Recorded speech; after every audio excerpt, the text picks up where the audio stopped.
કોળિયાકથી નિષ્કલંક મહાદેવ મંદિર તરફ જવાનો રસ્તો કરાયો બંધ. ઉપરવાસમાં પડેલ વરસાદને પગલે માલેશ્રી નદી બે કાંઠે વહેતી થઈ.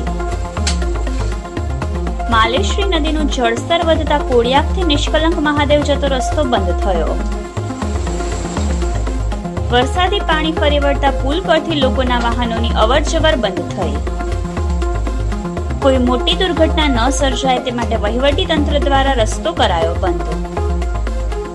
ઉપરવાસમાં પડેલ સારા વરસાદને પગલે માલેશ્રી નદીમાં પાણીનો પ્રવાહ વધ્યો. કોઈ પણ મોટી દુર્ઘટના ના સર્જાય તેને લઈને તંત્ર દ્વારા તાત્કાલિક અસરથી રસ્તો કરાયો બંધ.